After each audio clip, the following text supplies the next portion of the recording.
Yes, hello, welcome back to my channel. Okay, yes, for my existing subscribers, yes, this is what I do. I raise butterflies. I have been doing it since the fall of 2023. I have been raising the black swallowtail butterflies. They are black with the yellow, blue, orange, you name it. Swallowtail butterflies in general. Those are the only butterflies that will overwinter. I hold on to their chrysalides and I keep them where they can still feel the temperature from outside. Some people leave it in their garage freezer. I don't know, I don't think that's safe to put them in the freezer. But I mean, who am I to judge? But I just keep it in a room where I don't have insulation so they can feel the weather from outside so that they know to stay and when to come out. My mom found a bunch of caterpillars on her parsley plant outside, so I was like, okay, I actually have a butterfly enclosure, so this is perfect. I think this is a sign from God, personally. How was I prepared for something that I really wasn't prepared for? I had no idea what they ate. I had no idea about a host plant. I didn't know what the fuck that meant. I'm trying to be professional, but like, I'm sorry, I need a cuss in this video. Otherwise, I'm not being myself. I just put a bunch of random leaves, sticks, whatever in the damn enclosure. Like, caterpillars eat leaves, right? But they're supposed to eat whatever they are on, whether it be parsley, fennel, dill, Queen Anne's lace, whatever it is. As we all know now, during this time of year, it is the time where all pollinators start heading up north into the United States. Yes, and butterflies will start emerging from their chrysalis. I have a current chrysalis right now. I have a chrysalis right now, but I am so scared that I burnt it from the sun. I accidentally have had it sitting in the sun, and I'm like, oh my god, I think I might have burnt it. But I don't smell anything disgusting when I smelled the chrysalis. Yes, I know. It sounds so weird to say, but it's to make sure that it's not dead, okay? It has a foul smell if it's dead. Somebody smell like shit! Somebody smell like shit! It's all dry and crispy. I just hope it survives. Oh my god. Please put prayer hand emojis in the comment section. I want this butterfly to live, and I want it to be healthy. I want it to be strong and just live. I only have one for this season, and I am a little upset by that because I did have a couple of other caterpillars from fall of last year, and a lot of them have died. Called the Black Plague. They just die randomly. Could have had at least 10 butterflies for this season, which is usually called a generation of butterflies. From last year, I actually ended up releasing at least 15 butterflies. I did have 20 originally, but some of them have emerged, but they ended up dying.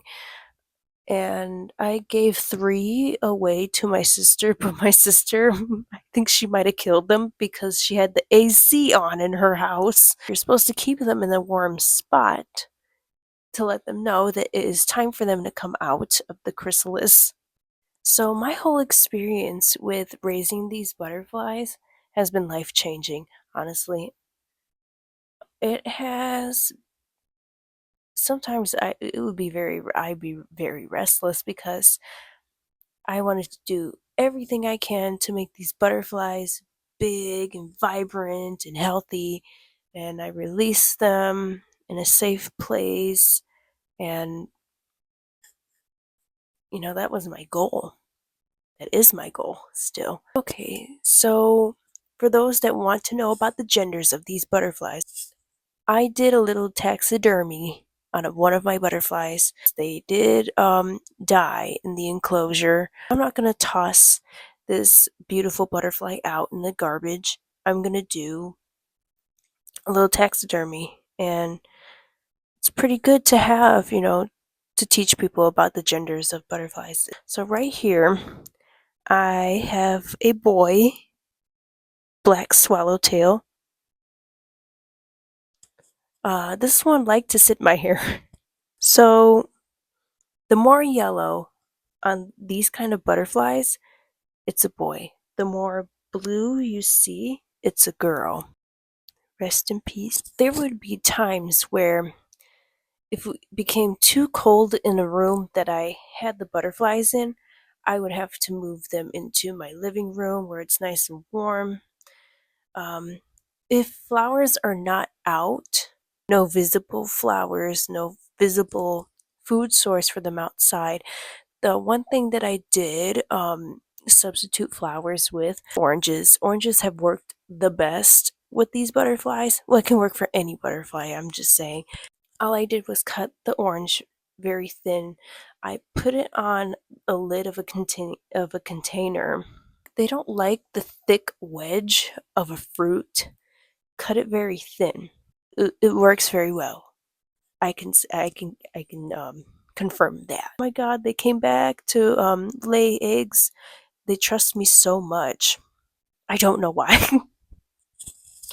So I would have stages of when they were in eggs, when they were caterpillars, when they were in chrysalides, and them into big, beautiful butterflies, and me releasing them into the sky. And I just have videos of them coming back, laying eggs. Like that's, I feel like a proud parent. I feel like a single mom raising all these butterflies and just making sure that they are warm, making sure that they are fed, make sure they have space, make sure that they have a beating heart. My whole life, I have always been surrounded by butterflies as a child. I would always go outside. I would always be outside, usually around the golden hour, because I always felt like that's where butterflies would be active. I would stand outside with my butterfly net and I would always catch them, chase them, and I would usually release them. Always something with butterflies that I've always resonated with. And I don't know what God was trying to say with that, but this is something I did pick up. Butterflies don't change just because they want to. They are forced to change. And what I mean by resonating with it is every humiliating thing that has ever happened to me in my life, or every horrible event that has happened in my life, I always changed. Always changed. If there was a person that publicly humiliated me in front of a bunch of people, change. If something horrible like my fiance dying, I changed. I didn't change because I want to. I changed because I had to. It almost feels like a reminder, like, it's okay. You'll live through this. Change might hurt,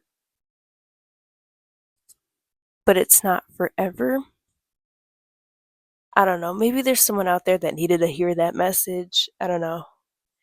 But it resonates with me a lot. I'm clairaudient, so I sometimes I will pick up on things. No, I'm not schizophrenic. I did not mean to get deep there. This is about raising butterflies and sharing my experience and sharing the things that I've done to help these pollinators survive. I know this is probably one of my shorter videos, but this is something I absolutely love doing. I love taking care of another living being, um, besides taking care of myself. This whole thing was just a beautiful experience, and I'm so glad that this was given to me personally by God. Thank you for watching this video. If you found this to be really helpful, or if you learned something from this video, I don't know if you did, um, I would appreciate it if you put a thumbs up, um, or share this with somebody that is raising butterflies or just curious, wanting to get involved. I hope to see you in the next video. If you plan on sticking around watching my tomfoolery. I don't know if you're interested in that, but this is another thing that I'm also interested in doing. Um, I think it's my life purpose. So,